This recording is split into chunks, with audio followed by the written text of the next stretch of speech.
সেই সংবিধানে তো তারেক রহমানের প্রধানমন্ত্রী হওয়ার কথা না। অনতিবিলম্বে চুপ্পুকে অভিশংসনের দাবি জানাই।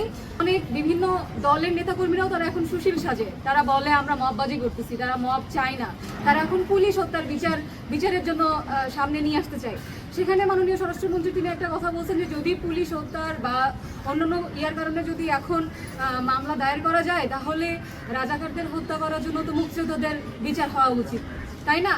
আপনারা একদিকে বলতেছেন মববাজি, আমরা মব করতেছি, আবার এদিকে বলতেছেন যে আমরা যেটা করতেছি এটাই ঠিক, আবার যাতে আমরা রাস্তায় থাকি আপনাদের দাবি আমাদের দাবি আদায় করে নেওয়ার জন্য।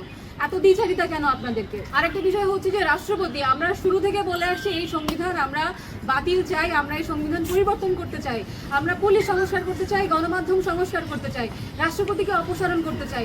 যখন রাষ্ট্রপতিতে প্রথম অধিবেশনে অভিশংসন করার কথা বলা হলো, তখন বিভিন্ন নেতাকর্মী তারা বলতেছে যে এই সংবিধানের আওতায় রেখে আমরা তাকে অভিশংসন করতে পারবো না। কেন করতে পারবো না? এই সংসদের বা এই সংবিধানের আওতায় রেখে আমার তো এই 24-এর নির্বাচনই তো বৈধ না, আমার জুলাই আন্দোলন, এই জুলাই অভ্যুত্থানও তো আমার বৈধ না। আপনি কোন সংবিধানের দোহাই দেন? যেই সংবিধানের দোহাই দিয়ে বলতেছেন আপনি রাষ্ট্রপতিকে সরাবেন, সেই সংবিধানে তো তারেক রহমানের প্রধানমন্ত্রী হওয়ার কথা না, তার এখন লন্ডনে থাকার কথা।